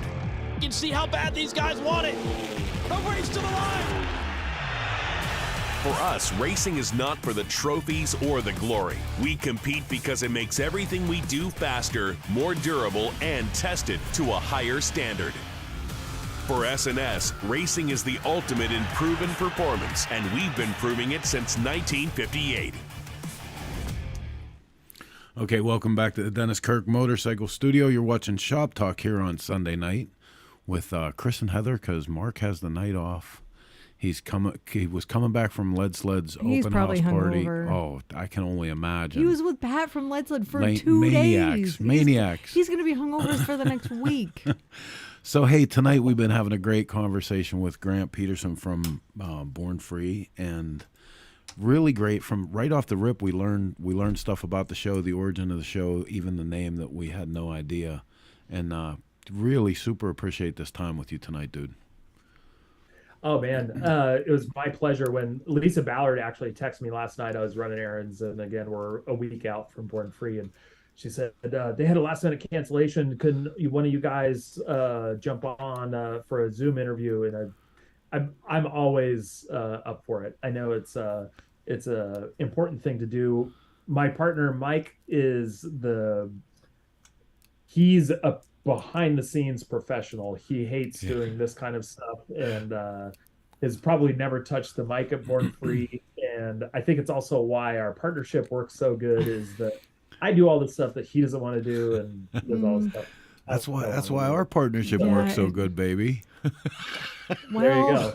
That's why my wife is standing next to me. She's like, "Oh, what's going on here?" And this is our son, Walter. Oh, look at Walter. Yeah, oh, he's so cute. He's Clyde's replacement. He saw in the Derby car. Yeah, partnerships are everything, and I can't thank my partner Mike enough. And I don't. Some people think that I'm just the face of it because I always do the stage announcements and awards and everything, but it's so much more than that. It's at least 50-50 between the two of us, and our wives, our friends, our families, our friends that are family, and everything since the very beginning. And it's I just can't ever thank everybody enough. I get it. And again, on outward appearance, from the people that don't know, they just see us as some like big corporation or whatever, faceless. And it's literally still just us. And again, thanks to everybody that's ever been there and participated and supported us, including you guys in magazine features and absolutely, and stuff. Absolutely, man. What you guys do for the community back, so like for the important. builders, it's hard to do that for any kind of living, or even to have it as your passion, and it takes like everybody. you said. I mean, it's such a community and economy, from print media to these online programs to live events to the small business stuff. Again, going back to like your Limp Nicky Lot stuff. We still have, and I'm sure you still have, so many friends that have their kind of backyard businesses that are making and selling parts for motorcycles, and it's all the passion projects. It's not the big companies. I mean, it does take everything. Harley's been our headline sponsor for years now. It's been great to work with the motor company, and still with some of the very smallest companies that we still work with, because we still feel it's valuable. It's a real level playing field. We don't feel like anybody should be more important than another. And passion kind of trumps a lot of things still. Amen. In my book. Yep. Well, I mean, you've kept it grounded, and you've always kept true to where you started. You've remembered where you came from and how you started. And that's such an important part of an event that's growing the way this has grown. Absolutely. And I think that if you ever forget that, no matter what it is, whether it's Born Free or your band or your movie career or whatever it is, or even just friendships, when you forget where things started and how they started and who supported you, then I think you've got a problem. And we've always said at Born Free that there is no green room, there's no VIP access, because we're all just people that like motorcycles that, again, show up. And it was really funny. A friend of mine who I didn't know who he worked for, and again, I'm in Long Beach, really close to LA. We have a lot of friends in movie and commercial industry and stuff. And I was sitting there in the hotel room Saturday night, one night before the Sunday of Born Free, I don't know, 5 years ago or something, and 6 years ago. And my friend was like, "Hey, I'm going to bring Brad Pitt tomorrow." And I'm like, "This is a really weird pitch for you to try to get me to get you like grass passes or wristbands. For one, it's too late. I'm out of pocket. We don't have like a will call." Yeah, it was like 11 o'clock at night or something too. We don't have these facilities that we can like, "Oh, I'm just going to, tell Bill at the ticket gate to, whatever. Our buddy's going to be just watching wristbands." And I was like, "This is a really, okay, whatever. Nice try. Try next year. Just get me early. If you want to get it for free," or whatever he was kind of for. And Sunday morning, Brad Pitt showed up and paid to park, paid to walk in, and wanted to just get away on a Sunday morning, which Sundays are mellow at Born Free. Yeah. If anybody doesn't like crowds, Saturday's insane. Sundays are slow start. They're quiet. Everybody's partied out or exhausted from the road or whatever. Sunday mornings are one of our favorite parts about Born Free. The event rolls on, and here comes Mr. Brad Pitt walking through.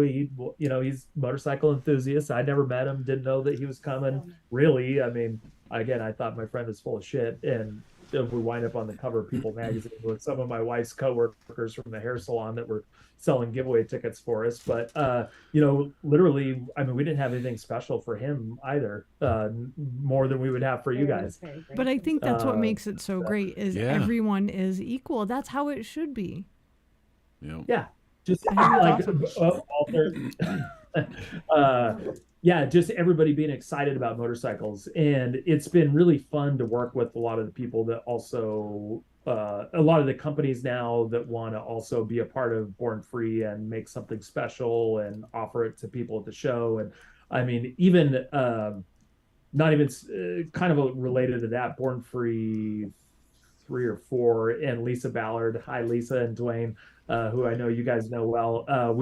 Before we brought Lisa on to help work Born Free with us, she organized all of our vendor stuff throughout the year.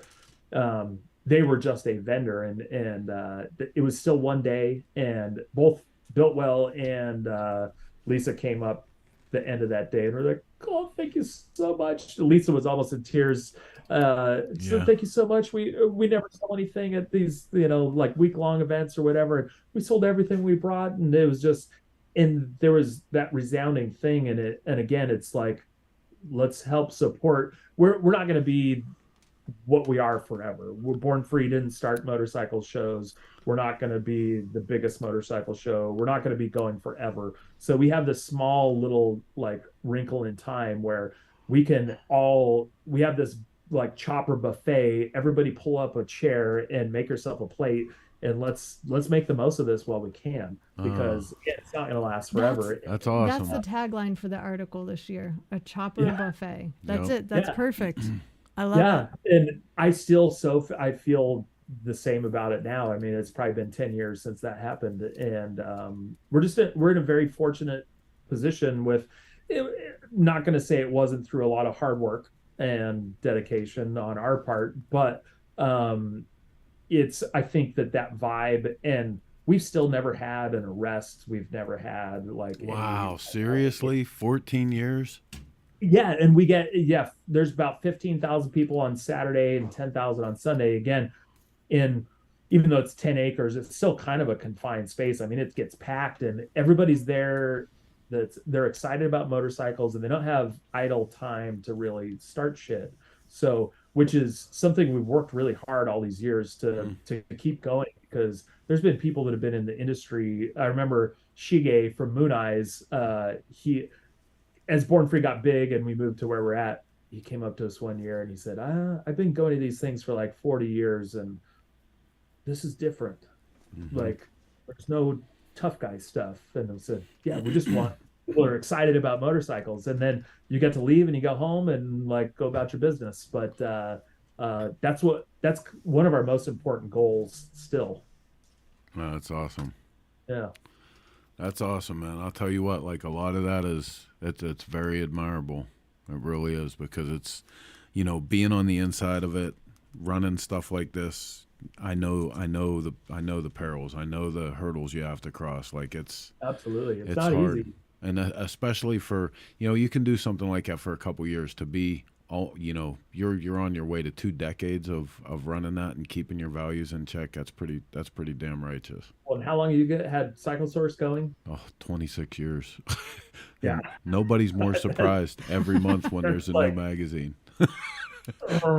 26 years. I mean, you were well hitting your stride when we came along with Born Free, and I can only 26 years, man. Hats off to you guys. Oh. I can see in his head he's going, part of me really hopes I'm not still doing this in 26 years, but I hope it's still going in 26 years. That every year. Yep. I got you. I get it.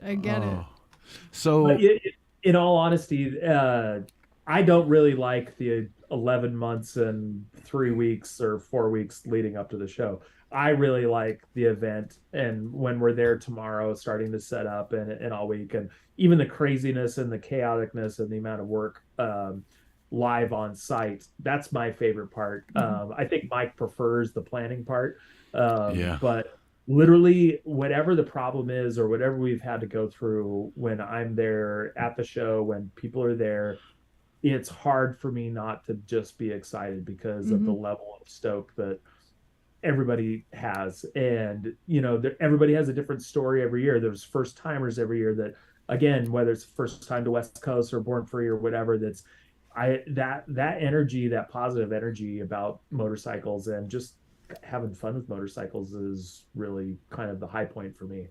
I don't know about you, and Smokeout last year was a rebuilding year. It was kind of a rebirth, our first year as the promoters of it. But it was amazing, and we felt so fortunate that it went the way it did. However, Chris and I ended up being so busy at the event, which was wonderful because it was just thriving and flourishing. I know where this is going. We got all the video footage in after the event, and she got to see what actually happened. Like, oh my good God! I'm like, I missed everything. But it looked like such an amazing event. I'm like, I want to go to this. Right, and it's like you weren't there, even though you were running it. Right. Oh, it's crazy. It's amazing the amount of fun that people have while you're just working your ass off. And it's just a blur. And every now and then, you get that minute where you capture it for yourself. And you don't want to let that feeling go. Like I remember standing. Oh, because listen, I remember side of the stage. I started going to Smokeout at Smokeout 2 when it was still on the reservation. So like all the stuff we're talking about tonight, the whole trip to Smokeout, the ride to Smokeout was the biggest part of it, and getting there and being there and seeing people, seeing Billy and seeing Indian Larry and seeing all these guys. Like it was every year it was such a big deal, and for all this time later to know that somehow we're keeping part of that alive for other people. We had 3 generations of guys this year that came, a father and son who the father took his son to his first Smokeout, and now they were taking their grandson to his first Smokeout. Yep. That was bitching. That's amazing. That's the coolest stuff to me. It's that amount of passion, and I don't know. It's just, I don't know how to describe it, but that's like really, really high in my book. So real quick, one of our brothers in arms here in motorcycle media is Professional Monkey, and he put up a little bit ago while we were talking. He said, "Hey, let's have him on for a Pro Monkey Live." So he wants to get a hold of you about having you on with his program. He has a killer thing going on too. Yeah, so. he's got a tremendous following and a pretty strong reach. So I'd love to connect you. No problem. Heather's got my number. You can share it. Perfect. Yeah. Right on. So I want to ask you before we cut you loose. So 14 years come. This is going to be the 14th Born Free. Where does the Texas part of this start to happen? Good question. And yeah, there are a couple of things I just want to clear up. It's hard with social media because we feel like we put out all the information, but I think we know what we put out, and so many people just kind of are looking at pictures or whatever. So Texas is wonderful, and it's not replacing California. We'll do California as long as it's viable. We're in a lucky spot with California with the place, Gary James, who owns the property, and Orange County. It's easier to deal with than some other parts of California. So last year was the biggest one yet, so no signs of slowing down there. So we're not replacing California with Texas. But Texas is super exciting for us because so it kind of started with Oliver Peck from Dallas, the tattoo artist. Hopefully many of you know or don't know, but all Oliver wants to do is have fun. That's Oliver's main goal in life, which I love. And if you've spent any time around Oliver, you just can't help but having fun. And I've actually known Oliver a little over 20 years, but didn't know him well. Do a lot of this. I got tattooed in his tattoo shop there in 2000 with this. But Oliver said, "Hey man, we gotta." And if you've again heard Oliver talk or seen him talk, he's my best Oliver impression. He's like, "Hey guys, you got to bring Born Free to Texas. We got to get together. We got to do something. We got to And we're like, okay, I mean, that sounds cool. And we've actually been propositioned to do Born Free in other parts of the country and even abroad. It hasn't ever really worked because Mike and I are super regimented and rigid on how we do things, and help is everything. So we've never found help anywhere else that would do it on the level where we expect it to be done. And that's why we still do everything, is because we're idiots and we have a rigid way of trying to, do this the best we can. So, and Oliver's very productive, and Audra, his significant other, is very organized, which is what gets everything done. And we talked about this for about 2 years and trying to figure out dynamics. And he said, well, I found this spot. It's going to be really great. It's really cool. And then it's for sale. And then he and a few other people wound up buying this property in East Texas. So it's 2 hours, a little over 2 hours east of Dallas, 2 hours north of Houston. It's an hour west of Shreveport. So it's like 45 minutes south of Tyler, to kind of give you an idea. It's in the part of Texas that actually has geography and twisty 2 lanes and pine trees. You're almost Louisiana. So it's 120 acres. Again, we have about 10 usable acres in California. So just like mind blown. And I went out there a year before. I went out there October before we did it, just to kind of check it out, because I do all the layout in California. And so I was just trying to figure out. It's a really interesting property. It's got like almost this, we don't know if it's a natural meteor crater, but there's a giant stage in the bottom of the crater. And this was a big concert venue in like the 70s and 80s. All the big Texas country guys played there forever. And then it kind of went by the wayside. And you're right there in the Bible Belt Buckle part of the country. And they started having kind of rock rally type stuff, probably the gnarlier side of Easy Rider Rodeo type activity, and wasn't really supported by the community as it got a bit little more rambunctious. Yeah. Which again, I mean, they probably had a lot of fun. We still, not to make it sound like Disneyland or whatever, we still are, we say we're family friendly. Your kids, your grandma, your mom, your whatever's involved are welcome. I mean, there are some adult things that do happen in Born Free, but it's not gnarly by any stretch. And so they wound up getting this place, and they've been working on it, and they were nervous to have another motorcycle event, and they talked to the community and everything, and kind of put in a lot of good words for us. So this is a lot of me talking about a bunch of crap about where we finally wound up last October. And it was a trial run. We didn't know if it was going to be, it's out of town, which we hope is a draw, but it's also probably a deterrent for people in Texas. I don't know, we didn't know if they were as fickle as they are in California.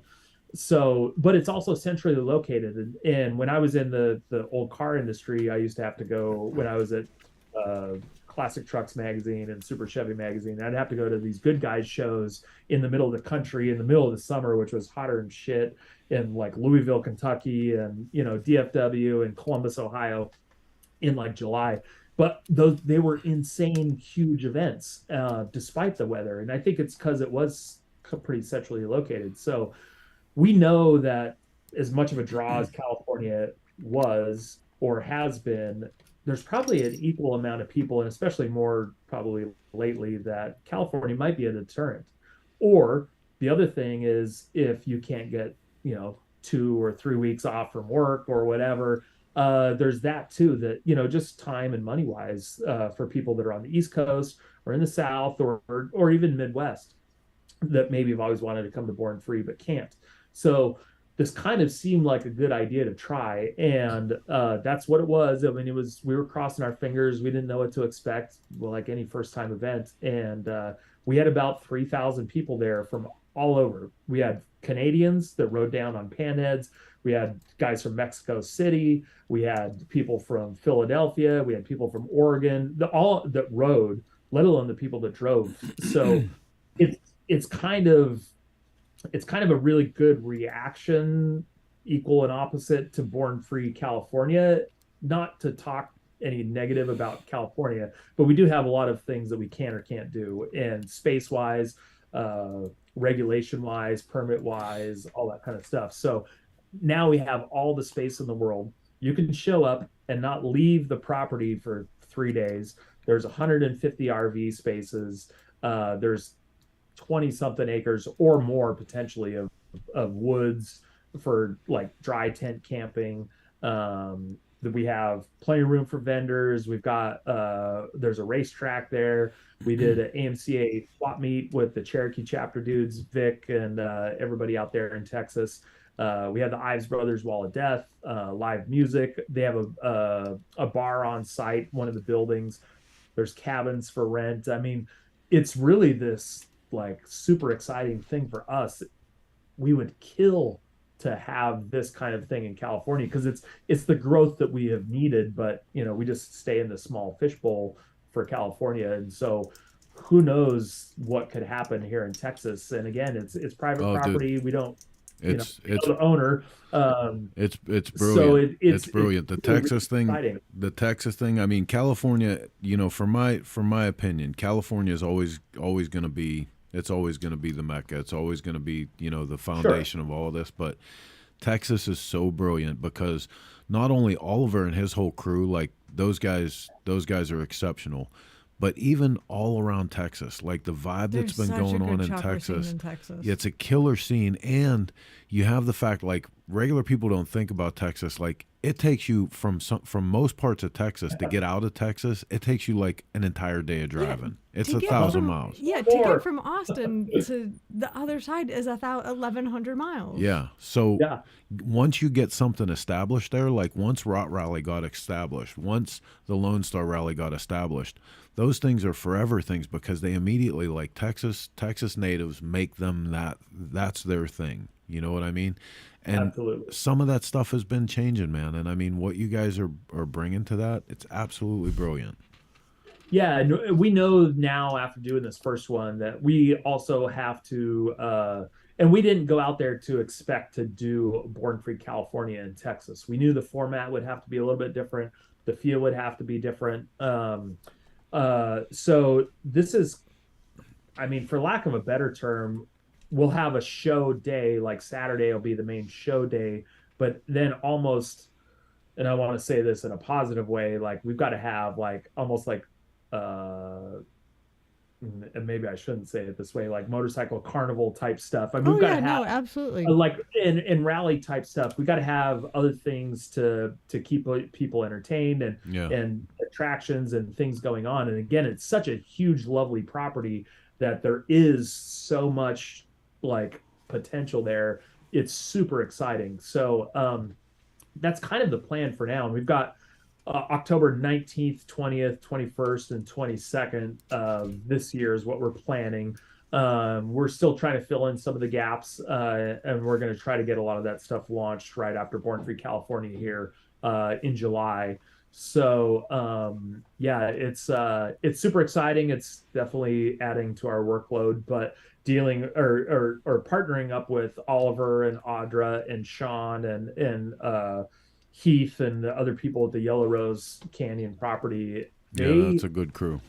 It's been really kind of amazing to work with a team of people that are like the team of people that people think we have that we don't. Right. So it's almost like this is what we've always wanted is to have these capable, smart, and fun individuals. And we really, I mean, as cliche as it is, the sky's the limit with Texas. I mean, if it grows and who knows what we'll be able to do there. So it's pretty neat, and day rides and rides to it and around it. I love Tex-Mex food. I love Cajun food, and there's a place in Henderson, which is the town 10 minutes out of the park, that they have like Cajun Tex-Mex restaurant. Yeah. I mean, all of that. I mean, I love food, if you can't tell. But food and motorcycles is wonderful. But so yeah, we're really excited about Texas, and we're still refining California still after all these years, still trying to make it better. And for the people that are wondering too, I just want to clear this up real quick. Born Free California next weekend is not sold out. General admission never sells out. Grass passes are sold out. So if you want to ride your motorcycle in, you had 6 months to buy your wristbands. And all my slacker friends, sorry. All my best friends pop up in June, and they're like, hey, bro, can I get that? Isn't it amazing how many friends you get in June? Yeah, sorry. But so it's not sold out. You can still come. You can still enjoy everything Saturday and Sunday. And we are giving away full-blown custom FXR on Saturday that San Diego Customs built, and a full show 57 Panhead on Sunday, along with the S&S Knucklehead Series motor and a Baker tranny, and all of our show awards. And then, yes, the trips to Japan, the invited builder money. We've got almost 30 invited builders from all over the world, 3 from Japan, 1 from Canada, a bunch from all over the States, a ton of new people this year too. So we really are excited. We got Ives Brothers Wall of Death back. We've got an AMCA regional swap meet coming back this year. We've got 200 or so vendors, again, handpicked, like Heather and I talked about earlier. We try to weed out all the bullshit vendors, try to just give you the best of the best. Killer live music. We've got the Atomic Punks, the world's best Van Halen cover band after 29 years. They're playing on Sunday. Their Motley Crue cover band is better than Motley Crue these days, which I saw Motley Crue last summer, and I can tell you they were terrible. Their vocalist did the vocals in the Motley Crue documentary, The Dirt. So that's how good they are. We're just still trying to have fun with all of this stuff and stoke everybody out. So yeah, it's $20 general admission, Saturday or Sunday, or come both days, and still in the same place in Orange County behind Irvine Lake. Hopefully all the details are on our Instagram or Facebook or the website. We're trying to work on updating the website. We're going to switch platforms on the website here after the event and finally do like a Shopify type thing, and hopefully be able to have more info for everybody. Yeah, I don't know. I don't know if you guys, I haven't been really paying attention to the questions on the side here, but if there were any pertinent questions, I'd love to answer them. Honestly, most of it's just been love and support. I mean, everybody, there's guys hooking up on here that are going to ride to Born Free Texas together. Excuse me. There's people just, talking about how great Oliver is. Back when you were talking about Brad Pitt, everybody was talking about how down to earth he is and how great it was to see him there. Like, he really was. I was kind of impressed, and I'm not really starstruck with Hollywood people. I was actually also impressed that he's not a midget. He's we were about the same height. I'm 6'3", he was probably 6'2", so that was refreshing to meet a normal sized human from Hollywood. Yeah, so good. Right on, man. Well, listen, anything that we can do, whatever we can pass on for you guys for California and from Texas. Obviously, we're going to be covering the event. We started having some of the builders on. We had Sean on here and his incredible motorcycle. So anything that we can do to Champ thing has been really cool too. Not to derail what you're saying, but Sean Jackson in the Champ thing, which started out. Sorry, we're probably trying to wrap this up, but you're good. People think that Born Free is, as far as the builder thing, and again, this is just social media for you. People think that the Born Free invited builder thing is like this elitist thing or whatever, and it really isn't. Obviously, we have to draw the line somewhere on a certain amount of people, and the People's Champ thing has been amazing. Anthony Robinson, you're not a midget, I know. You're wonderful and you build amazing bikes. Uh, the People's Champ thing has been actually a huge resource for us to poach incredible talent. And I will say this, amazing talent that got voted out of the finalists. Some of our best builders that have done amazing stuff were people that didn't make the final cut. So it's been a really big kind of a thing because we still feel like we are inviting the every man, every woman type builder, despite what people think. You don't have to know us. You don't have to, there isn't this like code word or like, old boys club or something to be a builder. But there's just so many people doing so many amazing things now that it's hard. Again, it's just the two of us, and I'm 43, Mike's 53. I mean, we've got a lot of stuff going on. We try to pay as much attention to this as we can.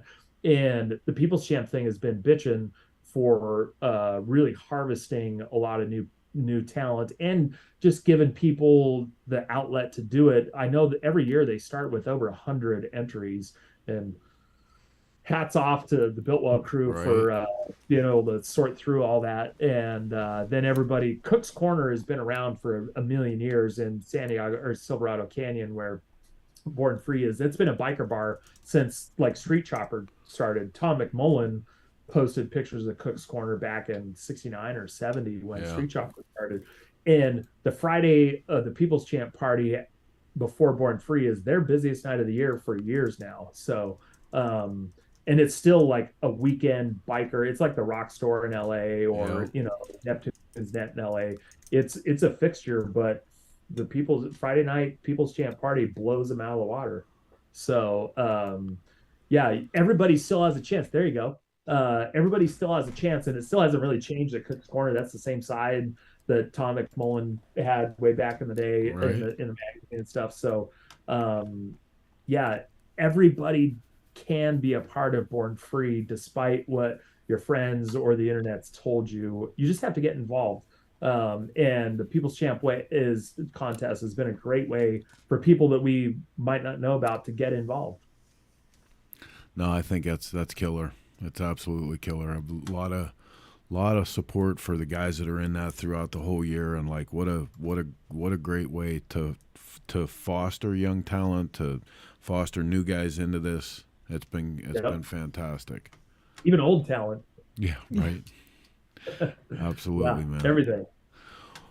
All right, buddy. Well, listen, like I said, anything that we can do to help you guys keep this thing rolling, if there's anything we can add to it, please let us know. It's been such a pleasure getting to know you, and I'm glad that we got to do it this way, because at an event, none of us would be able to get this conversation. Whether you guys are working your event or I'm working my event, it's a terrible way to get to know each other. And I feel like this conversation or this whole hangout session is many years overdue. Yes, and absolutely. I mean, I'm glad we're getting to do it now, but I really feel like this probably should have been a decade ago. Let's make sure we keep doing this. Yeah, let's make this a regular annual thing, man. Let's get in touch and get it on the schedule. Anything that you want to do as far as People Champ builders, your regular builders, if you want us to have those guys on ahead of time to give them a little more love ahead of the show, we're happy to do that with you. If keep you us want in mind for next year. If you want to come on with them and and sort of co-author the interview, we're happy to do that with you. Just whatever we can do to promote custom motorcycles. We've said for years, and one of the hard things about promoting a lot of different aspects of this is that there's almost too much content. If we had the budget and the team, we would have great video production throughout the year of all our invited builders and all the other aspects of the show. So, but that would be hundreds of thousands of dollars, and it's a lot to try to figure out. So we would love any additional platform for the people building these bikes to be able to get out. And there's so many stories and so many like human interest stories and passion projects and backgrounds and stuff that there's no shortage of content every year with this. And obviously it helps us in the end, of course, but it really this is the crude way to put it, but all turds rise in a tide.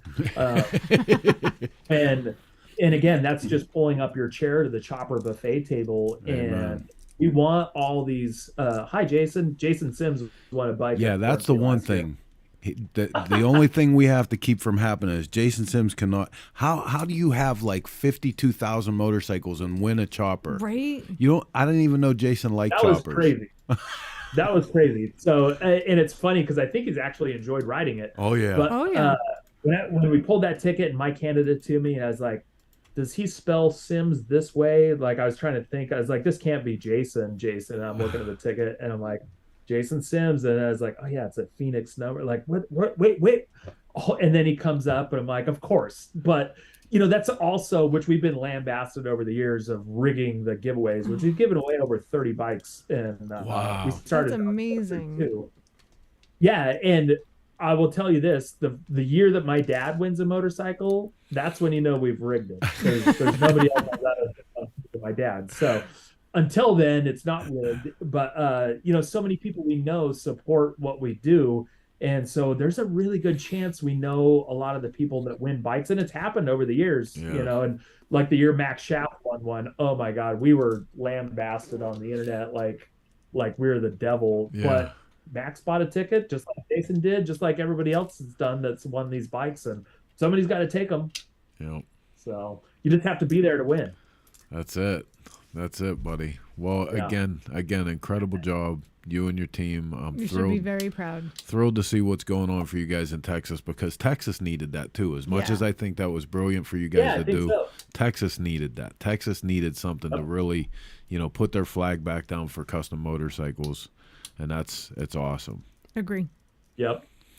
I totally agree. And I want to thank you guys for the time and the space and for what you've done in the magazine industry and the internet industry all these years. And it takes, again, after a decade in publishing, hats off to you guys for still doing it.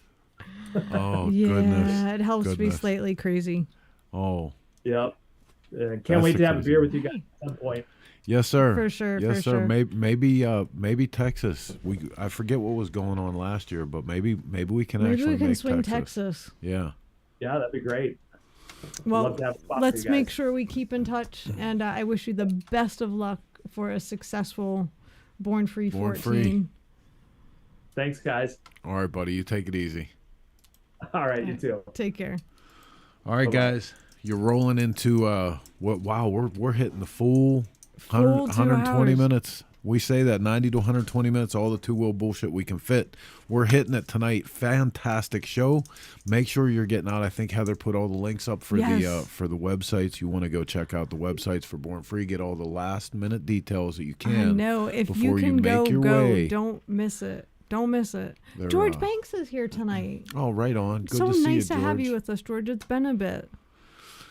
So killer show tonight. I have one more thing I want to show you guys before we split, because this is too good to let go. So one more piece of media, and then we're going to come back and wrap this up for you. But this is our museum minute from the Sturgis Motorcycle Museum and Hall of Fame.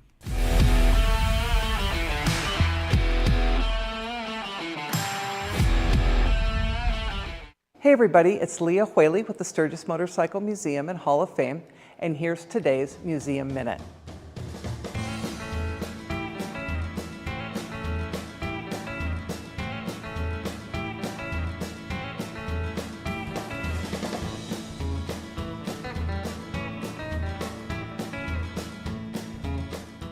Today's Museum Minute is Lonnie Isom Sr.'s Orange Crush drag bike. Hall of Famer Lonnie Isom Sr.'s record-setting motorcycle Orange Crush is featured in the racing display. It's a 1973 96 cubic inch Ironhead Sportster. Because Lonnie was such a successful racer and tuner, S&S gave him an experimental carburetor to test. It was serial number 000X1. The bike tested the carburetor and won several races. Between 1973 and 1976, Lonnie earned 11 records. Each record he earned is recorded with a killer sticker on the bike.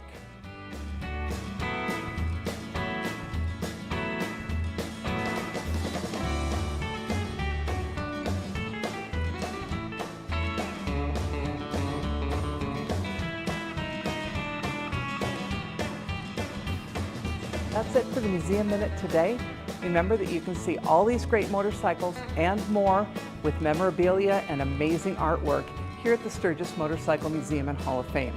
We're open year-round, and we're located at the intersection of legendary Main Street and Junction Avenue right here in Sturgis, South Dakota. You can also follow us on the web at www.sturgismuseum.com. Looking forward to seeing you here soon.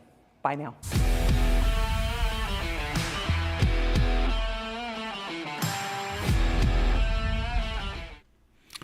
All right, man. So we had so much more stuff to get to tonight, but that was one of the best shows I think we've done in a while. What a great conversation. Really, really good story too. It's great when you finally get to know somebody after all the years of talking to builders and featuring bikes and having the story. And you've been to the event. You've covered it yourself, and I haven't been. But a couple things we want to remind you guys. Stop pushing for a trip to the West Coast. We'll get out there in a minute. Hang on. It's been 8 years. We were there. We were there since 8 years. Don't start. Nuh-uh. Don't start. Your mother already has it. She's pissed off at me now. Don't start. Why? My mother went to bed. So ride to work day tomorrow. Remember, ride your motorcycle. Do you really need an excuse to ride to work? Well, so maybe I think you need to take the Panhead tomorrow around the block. Also, don't forget, I remind you guys that Friday is the pre-party for Big Pines Run at our house. Don't call and ask for the address because I'm not giving it to you. If you know, you know. We're going to start around 3:30 in the afternoon cooking hot dogs and hamburgers. Everyone's welcome. And then the following You're killing morning, me, dude. The following morning, we're leaving for the Big Pines Run. Yes. Next week, we're Hilton Garden Inn kickstands up at 11. You are welcome to join us. Next week, we're going to get caught back up on all the stuff we missed tonight, including Mr. Mark in the background over my shoulder. He'll be back from Lead Sleds, hopefully. Thanks for breaking Mark, Pat. Hopefully. Yeah, thanks for breaking Mark. But again, thanks to everybody from Born Free. Good luck to them with the event this year. And to you guys, thank you for having us into your headspace and lending us your ear for a little bit while we bring you 90 to 120 minutes of all the two-wheel bullshit I think we actually went over 120 plus. 120 plus. So next week we'll get back to news and events and all that stuff. But for now, get out, get your motorcycle, do something. Until next week, we'll come back same chopper time. Same chopper channel. Say it, Mark. Bye, Felicia. You didn't sound like Mark at all. We'd like to thank our sponsors for their continued support, and we hope you pay them a visit when you're in the market for great motorcycle parts, products, and events. S&S Cycle, Makuni American, Baco Parts, The Broken Spoke Saloon, Twisted Tea, The Iron Horse Saloon, High Seas Rally, Twisted Choppers, Twin Power, Drag Specialties, Geico, Law Tigers, Tech Cycle, Fueling Parts, Lone Star Rally, Hijinks Apparel, Progressive Insurance, Spectral Oil, No School Choppers, Motion